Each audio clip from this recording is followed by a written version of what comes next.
আজকে ওয়েদারটাও ভালো আছে, খুব আরামদায়ক ওয়েদার, প্রচুর বাতাস।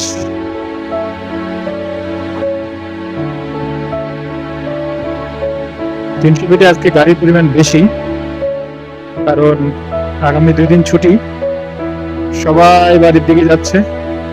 অনেকে যারা ঢাকার আশেপাশে থাকে তারা অনেক সময় হয় সপ্তাহে 2 দিন,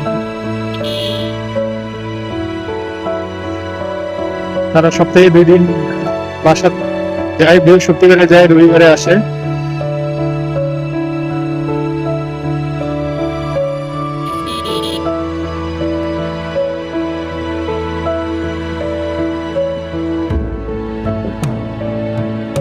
এই জন্য আজকে গাড়ি বেশি, আর আজকে চেষ্টা করবো পুরো রাস্তাটা যাওয়ার জন্য। অন্যান্য দিন যাওয়া হয় না, দেখি চেষ্টা করে। স্পিড আমার 80 আছে, যদিও এত স্পিডে গাড়ি চালানো ঠিক না এখানে। বাইকের লিমিট স্পিড দিছে হলো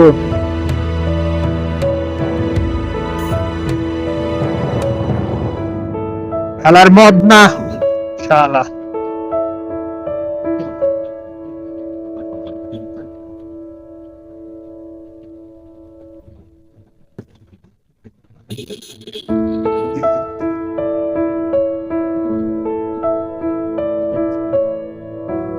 ওই বাইকটা বুঝলাম না, হঠাৎ করে সামনে আসলো, ব্রেক করলো, আবার পিছনে চলে গেল। পাগলে পাইছে, মাইয়া আছে পিছনে, এই জন্য।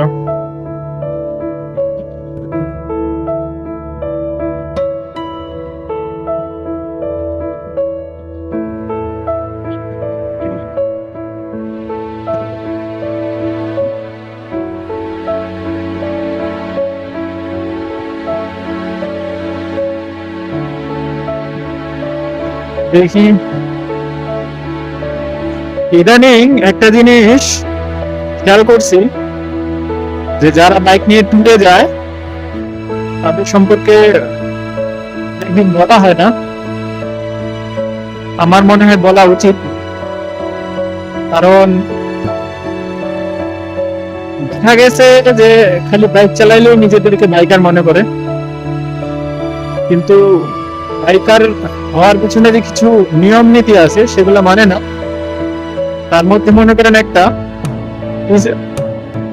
বাইক চালানোর সময় ওভার স্পিডিং করে, যেখানে যত লিমিট তা না করে একটু হাই স্পিডে গাড়ি চালায়, এবং আঁকা বাঁকা রাস্তায় তারা ড্র্যাগ রেস করে। তারপর ডানে মোড় বামে মোড় এই সকল জায়গায় গিয়ে তারা ওভারটেক করে। তার জন্য অ্যাক্সিডেন্টের পরিমাণ বেশি হয়ে যায়। আর হয়তো হর্ন দেয়, যেখানে হর্নের প্রয়োজন সেখানে হর্ন দেয় না, যেখানে দরকার নাই সেখানে হর্ন দেয়। তারপর ইন্ডিকেটরের ব্যাপারটা সব থেকে বেশি জরুরি। ইদানিং কালে দেখা গেছে বাইকার গুলো কি করে, যে ইন্ডিকেটরটা দিয়ে আরামসে বাইক চালায়, কিন্তু সে ডানে ইন্ডিকেটর দিছে নাকি বামে ইন্ডিকেটর দিছে এটা তার মাথায় নাই। তো যার জন্য হয় পিছনের যে গাড়িটা আছে অথবা সামনের যে গাড়িটা আছে সেই গাড়িটা আসলে বুঝতে পারে না যে সে কি করবে, ডানে যাবে নাকি বামে যাবে, এবং সে ওভারটেক করবে কি করবে না। এই যে দেখেন সামনে একটা বাইক যাচ্ছে, এই বাইকটা বামে সিগন্যাল দিয়ে ডানে গেছে, এরপরে আবার বামে গেছে। তো এইগুলো হলো পিছনের বাইকারদের বা পিছনের গাড়িওয়ালাদের বলে তাদের একটু সমস্যা হয়, কারণ আমরা তো আপনার মাথায় কি চলে বুঝে যায় না, বুঝতে পারি না। তো আমরা আসলে দেখি হলো আপনার বাইকের মুভমেন্ট বা লাইটিং এর উপর ভিত্তি করে কোন দিকে যাচ্ছে।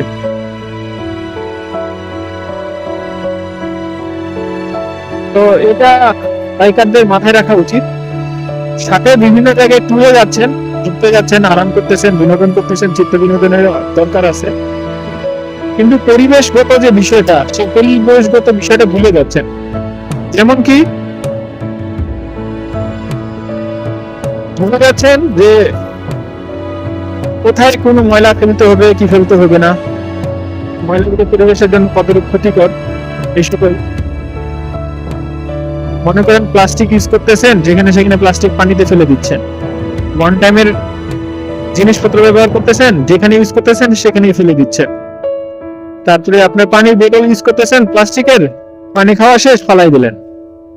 এতে করে হয় কি পরিবেশের দূষণ হয়। আপনার উচিত হলো নির্দিষ্ট একটা জায়গায় গিয়ে এই ময়লাগুলো ফেলা।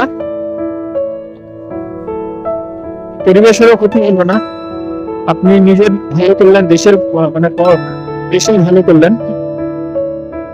তো এই সকল জিনিসগুলো আমাদের মাথায় রাখা উচিত। কারণ কি বাইক চালালেন, অন্য 10 জনের কথা খেয়াল করলেন না, এটা আসলে হয় না। মানুষ হিসেবে তো ভাবার দরকার।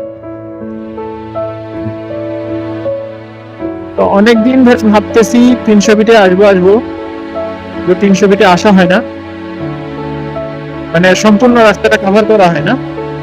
তো আজকে আশা করি সম্পূর্ণ রাস্তাটাই কভার করব।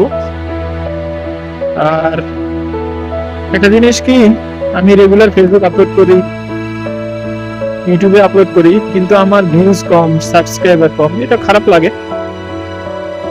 সবাই চেষ্টা করবেন যতটুকু করা যায় আমার হচ্ছে লাইক, কমেন্ট, সাবস্ক্রাইব করবেন। আর আমাকে উৎসাহ দিবেন। আমি যে বিভিন্ন রাস্তায় যাই, এক্সপ্লোর করি, তারপরে হচ্ছে বিভিন্ন ধরনের অ্যানোমালিস ধরিয়ে দেই। ট্রাফিক কার কিভাবে চলে, অটো কিভাবে চলে, কোন রাস্তায় বাইকার গুলো কিভাবে চলে, কিভাবে চলা উচিত, দেশের আইন কানুন কেমনে মানে চলা উচিত, না মানলে কি হয়, এই সকল বিষয়গুলো বলি। তো আপনারা উৎসাহ দিবেন। অনেকেই আছে নেগেটিভ কথাবার্তা বলবে, এটা স্বাভাবিক। তো সবার নেগেটিভ কথাবার্তা ধরে নিতে হয় না। তার মধ্যে যদি 4 জন ভালো বলেন তারপরেও চলবে, সমস্যা নাই। আর বাকি 6 জন যে বলবেন খারাপ, সেটার উপর ভিত্তি করে আমি ভালো করার চেষ্টা করব। তো আজকে 300 ফিটে সম্পূর্ণটা হচ্ছে রান করার চেষ্টা করব। আর এখানে একটা জিনিস, 300 ফিটে বাইকারদের জন্য স্পিড লিমিট হলো 60, আর অন্যান্য ক্ষেত্রে হলো 80। তো আপনারা চেষ্টা করবেন 60-70 মধ্যে থাকতে।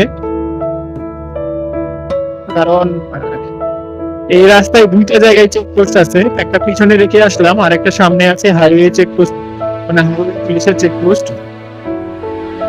তো তারা স্পিড গান নিয়ে সবসময় থাকে। তো আপনারা চেষ্টা করবেন এই রাস্তায় স্পিড ঠিক রাখতে, প্লাস হেলমেট পরিধান করতে।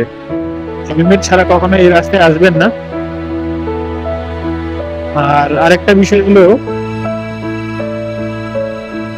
যে সতর্কভাবে আপনারা গাড়ি চালাবেন, সতর্কভাবে। এই যে যেমন 300 ফিটের রোডের মতো একটা এই অটো উঠাইলো কেমনে, হ্যাঁ 300 ফিটে অটো উঠেছে। এগুলো আসলে প্রশাসনের দেখা উচিত। প্রশাসন খালি শুধু বাইকারদের উপর নজর দেয়, বাইক ধরলেই টাকা, বাইক ধরলেই টাকা।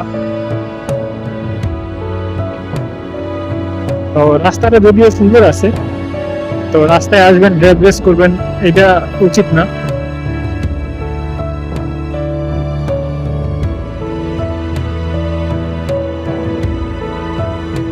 আমি আজকে পুরো রাস্তাটাই ঘুরার চেষ্টা করছি। আজকে এক পাশ গেলাম, নেক্সট কোনোদিন ওই পাশ দিয়ে আসবো, ঢাকায় যাবো। আজকে ঢাকা থেকে বের হচ্ছি, নেক্সট কোনোদিন ঢাকার ভিতরে ঢুকবো এই পাশ দিয়ে।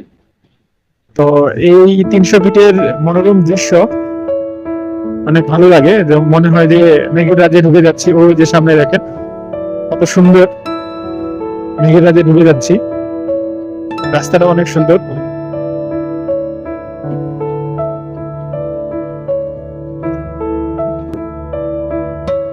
যারা 300 ফিটে আসেন নাই, তারা কিভাবে আসবেন আর রাস্তাটা দেখতে কেমন, আমার ভিডিও দেখলে বুঝতে পারবেন। পিছনে তো প্রগতি সারণী থেকে আপনি 300 ফিটে ঢুকলেন, এখন এই পাশ দিয়ে বের হয়ে গেলে আপনি ডান পাশ দিয়ে গেল নারায়ণগঞ্জের মদন, গাউসিয়া, ভুলতা, কাঞ্চন ব্রিজ, আর বাম দিক দিয়ে চলে গেল আপনার হচ্ছে টঙ্গী, ঘোড়াশাল, গাজীপুর, ঘোগড়া বাইপাস। তো সুন্দর লাগতেছে। সামনের রাস্তার কাজ কমপ্লিট হয় নাই, যদি রাস্তার কাজ কমপ্লিট হয় তো তাহলে আরো ভালো লাগবে।